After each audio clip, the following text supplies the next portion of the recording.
The Whitworth Hall, with seating for over 1,000, is used for large gatherings and university ceremonials, such as the conferment of degrees.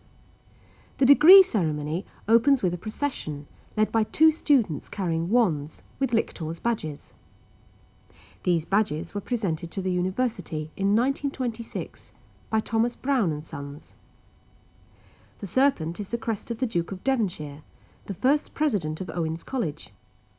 The rising sun is pure symbolism for growing enlightenment, leading to the Latin inscription Arduus ad solem, striving to the sun.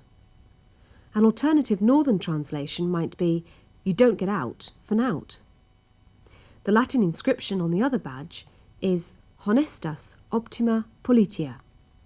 Honesty is the best policy. The group following the leaders consists of representatives from the Committee of Convocation, teaching and administrative staff of the university, and heads of halls of residence. Convocation is the body of university graduates and current academic staff. A second group, led by student stewards carrying wands, follows with representatives from Court, the supreme governing body of the university, and Senate, the academic body responsible for exams, teaching and research. Also in this group are the academics who will present the graduands for their awards. Next in the procession comes a student bearing the mace, which is made of solid silver. The main body of the head is decorated in applied gold, with the arms of the university. Of the former Victoria University, Owens College Manchester, University College Liverpool, and Yorkshire College Leeds, and the City of Manchester. Busy bees, a feature of the crest of the Manchester City Arms, and the double rose, representing the Union of Lancaster and York, are also applied in gold. The serpent from the Duke of Devonshire's arms completes Mr. Leslie Durbin's design of the mace. The mace bearer leads the Vice-Chancellor, or one of the Pro-Vice-Chancellors, who is the presiding officer of the ceremony and who will present the degrees on behalf of the university. The procession is completed by the registrar, or his representative. All the students taking part in the procession are volunteers from the university student body. The ceremony closes with the Latin quotation Salva sit universitas, nostra Mancuniensis, hoc precantis consugamus, which translates to, Long live our University of Manchester. So saying, let us stand.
Distinguished guests, ladies and gentlemen, graduands, good morning.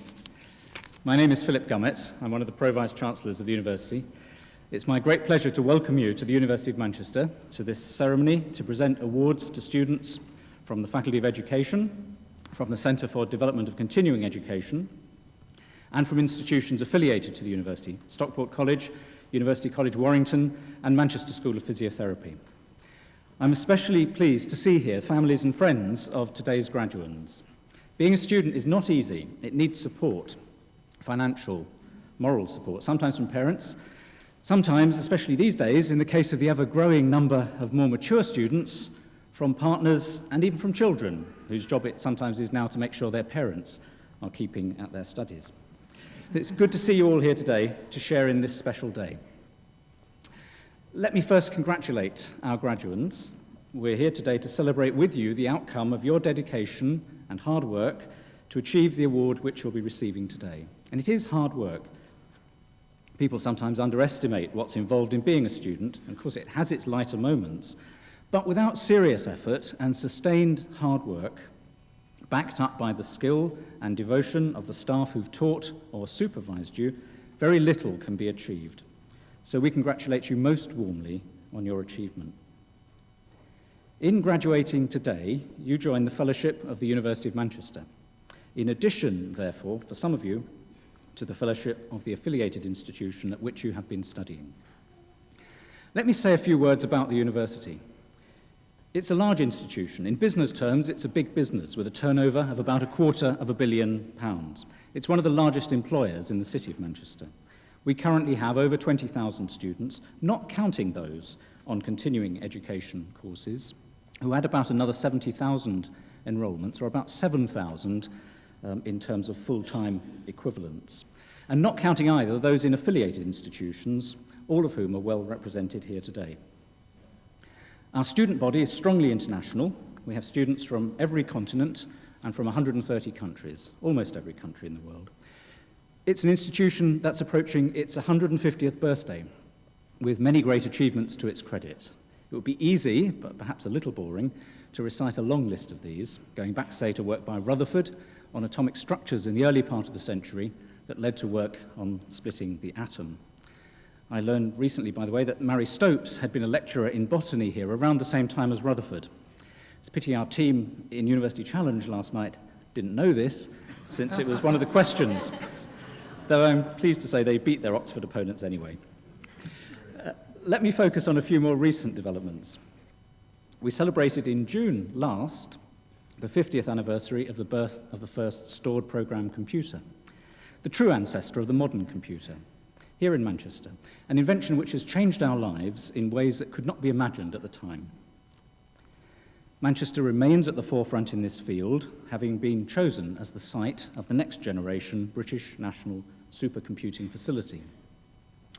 But that's not our only new development. If you came into the campus from the south side, you'll have seen building work nearly finished on what we call the Biosciences Incubator, a large investment with a lot of support from the European Union and local industry to create a facility for the launch of new biotechnology products. The incubator is part of the development program to keep the university at the cutting edge of research in modern biological sciences. Right next door to the incubator, our medical school has been leading a revolution in how doctors are trained. It's transformed its curriculum from the traditional format into a so-called problem-based approach, which makes students take more responsibility for their own learning and helps develop critical thinking, self-reliance, and the ability to work in groups.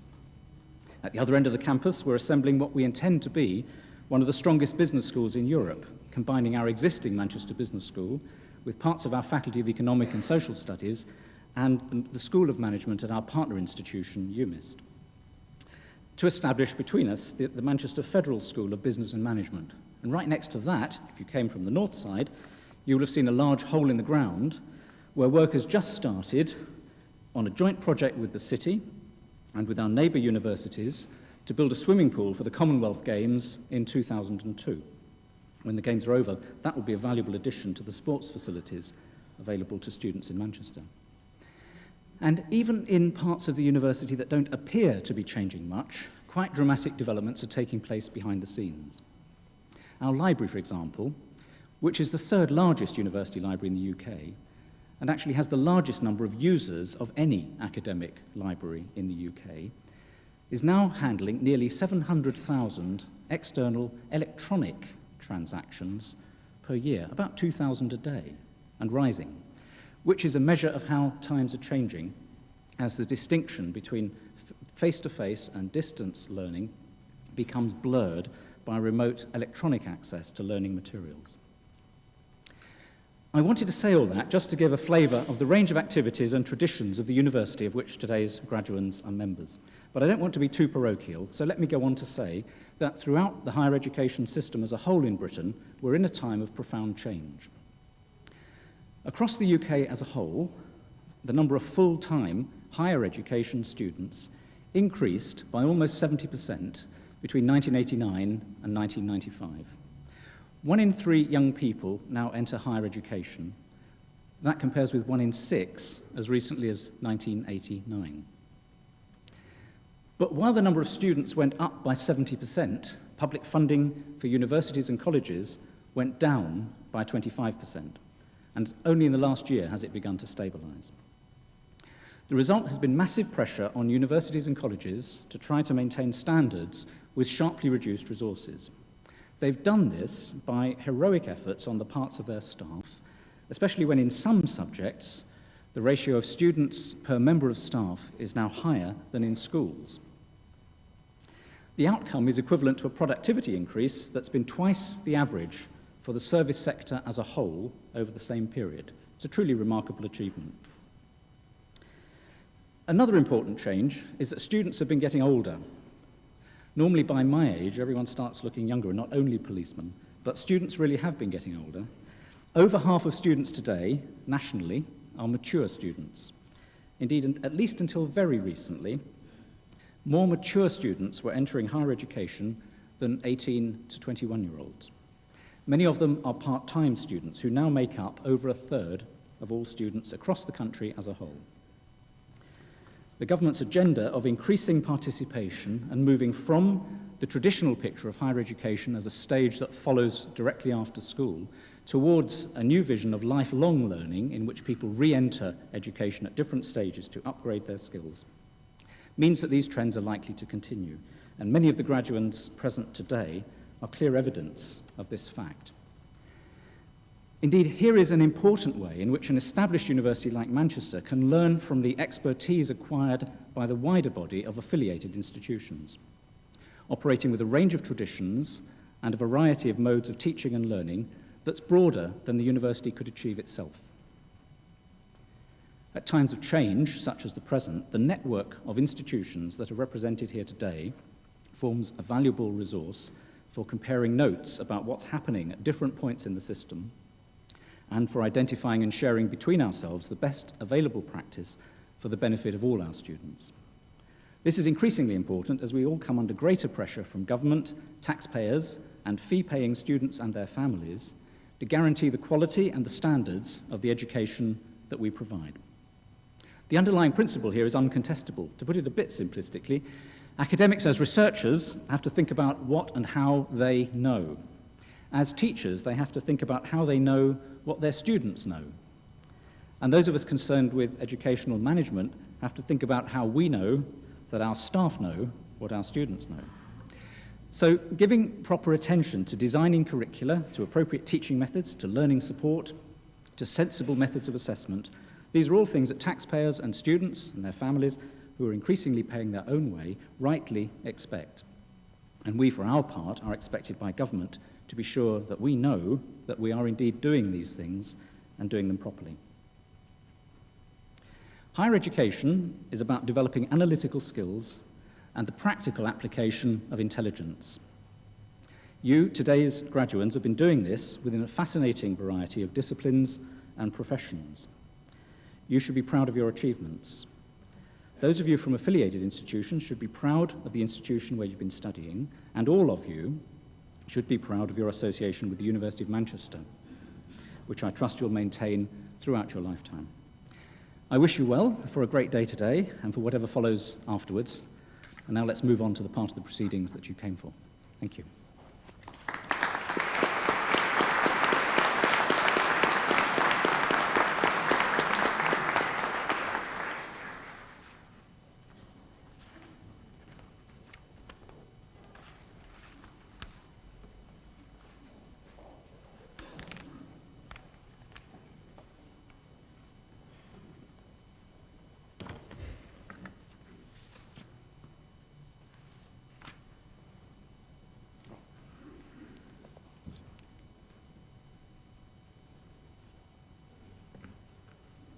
Mr. Pro-Vice-Chancellor, I present to you for the degree of Doctor of Philosophy, Sahin Aksoy.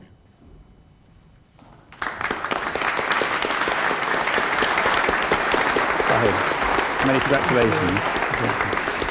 Sharon Marcia Beck.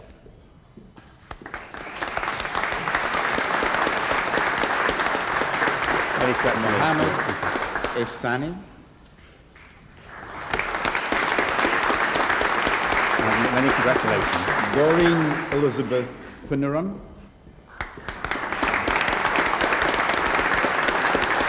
Doreen, many congratulations. Colin Hankinson.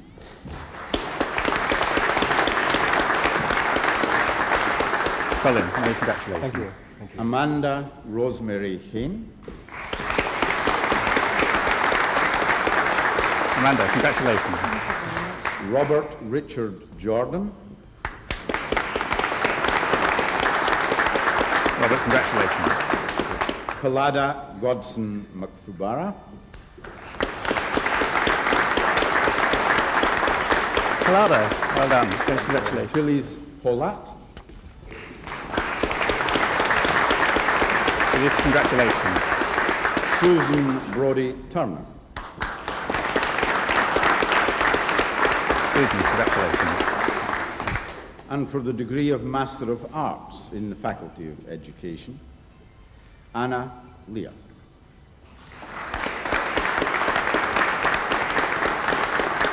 Anna, congratulations. And for the degree of Master in Education, Fatina Mohammed Al-Jabri. Tina, congratulations. Francis Tinyoka Atta.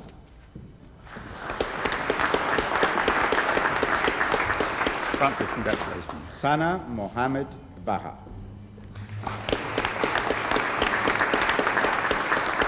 Sana, congratulations.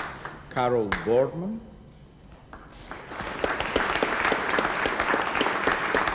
Carol, congratulations. Maria Bakura. Maria, congratulations. Christine Barnett. Christine, congratulations. Gio Akina Safala. Many congratulations. Yuman Chan. You, many congratulations. Kate Frances Denning. Congratulations. Bridget Geraldine Dwan. Bridget, congratulations. Barry William Ducksworth. Barry, congratulations. Joseph Maburu Evans. Joseph, congratulations. Mary Gorath Frederick.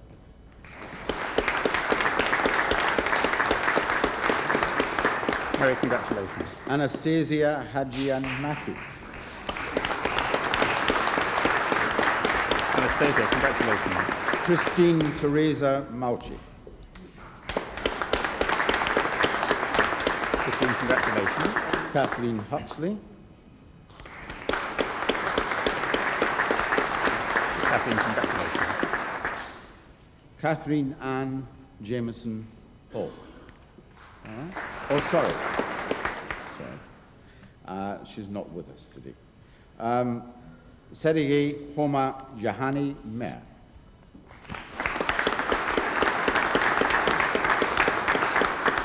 Sergei, congratulations. Siman Galiso Jibichibi.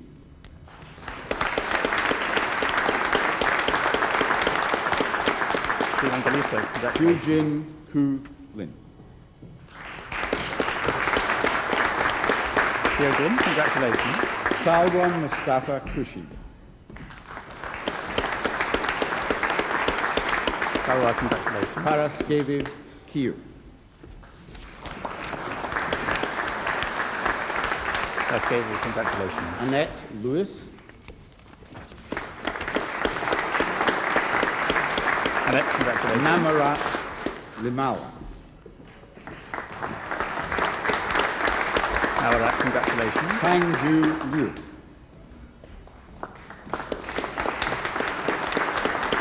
Thank you, congratulations. Maria Vogue Kennedy.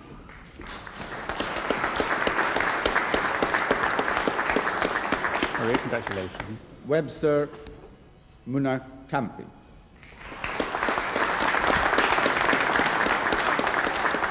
Webster, congratulations. Mukanda Munalulu.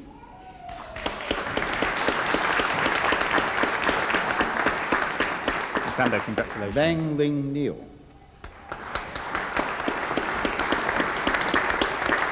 England, congratulations. Christopher Wimon Okecho.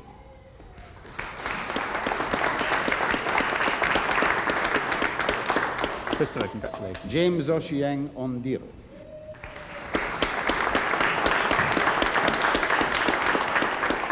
Yvonne James, Joy congratulations. Patterson. Yvonne, congratulations. Katina Maria Perkin. Tina, congratulations. Bihan Ahmed Kimari. Congratulations. Carol Ann Royal. Carol, congratulations. Peter Royal.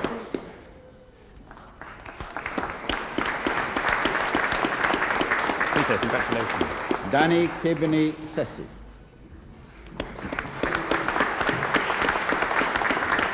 Danny, congratulations. Pamela Sharp.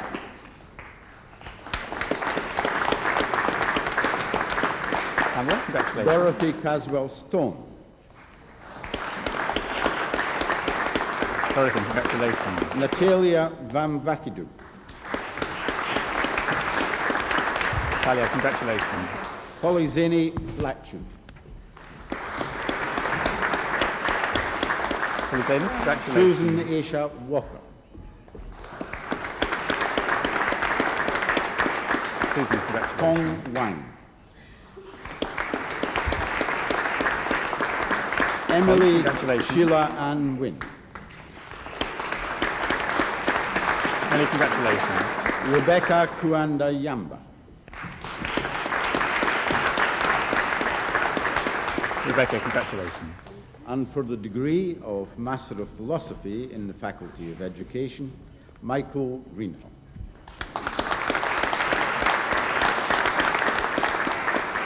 Michael, congratulations.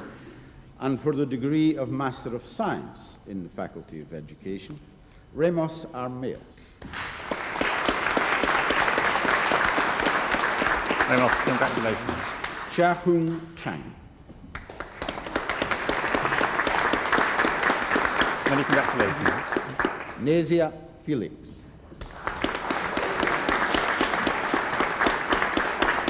Nazia, congratulations. Jill Beryl Grant. Jill, congratulations. Sui Ling Ho. Sue, congratulations. Susan Lengyel. Susan, congratulations. Christine Lingard. Christine, congratulations. Rachel Elizabeth Littlefair. Rachel, congratulations. Kartika Nasendi. Many congratulations. Wendy Margaret Petzel. Many congratulations. Robert David Phillips. Robert, congratulations. Anne-Francois Yvonne Pobel.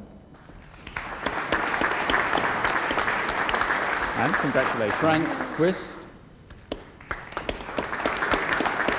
Maxwell Ranga. Frank, congratulations. Anne-Maria Many Saunders. congratulations. Many congratulations. Patrick Thomas Schwab. Patrick, congratulations. Margaret Irene Smith. Margaret, congratulations. Jeanette Dorothy Stotter. Jeanette, congratulations. And for the degree of Bachelor of Arts in Education, with honours, Denise Whipday. Denise, congratulations. And for the degree of Bachelor of Arts in Education, Sajal Popat. Sajal, congratulations.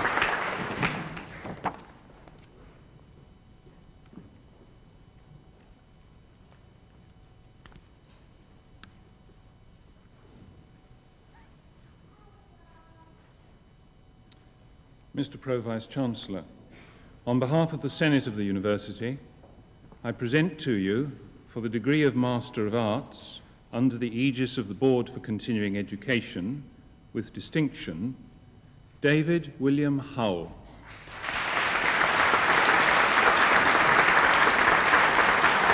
David, congratulations. David Vincent Powell. David, congratulations. Christine Crabtree.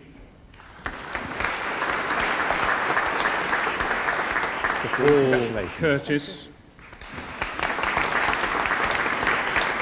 Philip Alfred John Ellis. Jacqueline Giles. Jacqueline, congratulations. Patrick Joseph Martin McKelvey. Patrick, congratulations. Uday Mukherjee. Uday, congratulations. David Roscoe.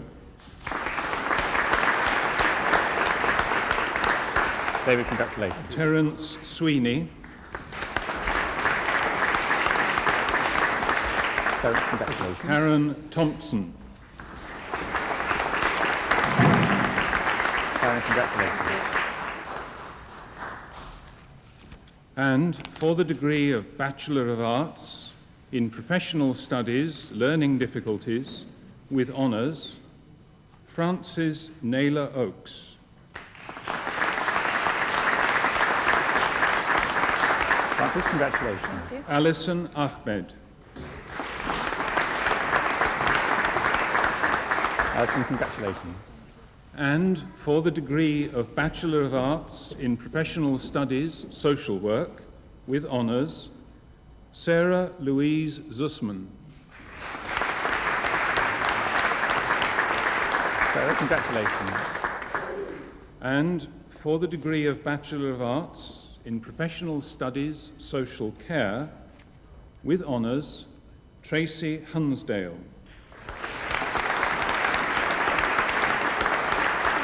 Tracy, congratulations. Michelle Mackin. Michelle, congratulations. Alan Derek Sheward. Alan, congratulations. Emily Susan Bain.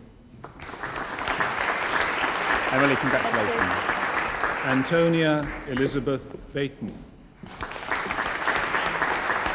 Antonia, congratulations.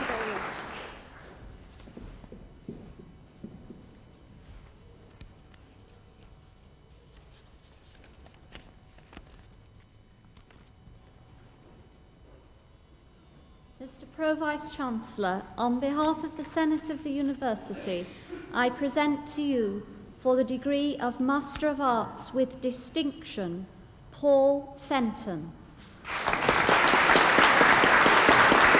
Paul, congratulations. Stephen Hale. Stephen, congratulations. Colin Brown. Colin, congratulations. Fiona Bullock. Fiona, congratulations. Matthew Dallett. Matthew, congratulations. Sonia Dala. Sonia, congratulations. Janet Hampson. Janet, congratulations. Paul Morrow. Paul, congratulations. Paul Nichols. Congratulations. Martin Stevens. Martin, congratulations. William Sweeney. William, congratulations. Philip Waslin. Philip, congratulations.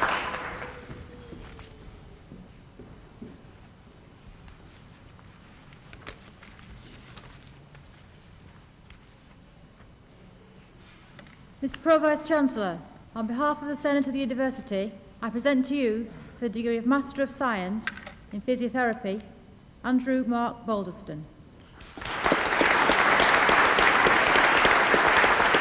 Andrew, congratulations.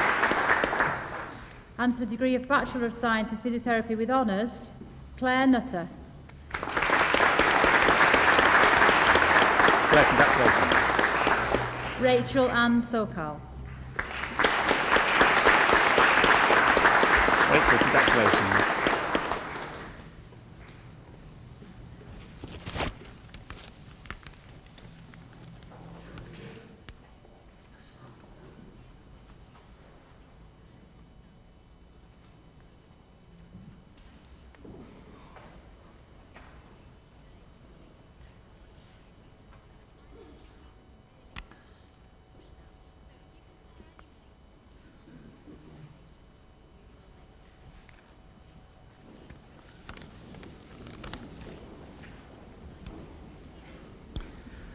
Salvasit Universitas Nostra Mancuniensis, hoc precantes consurgamus.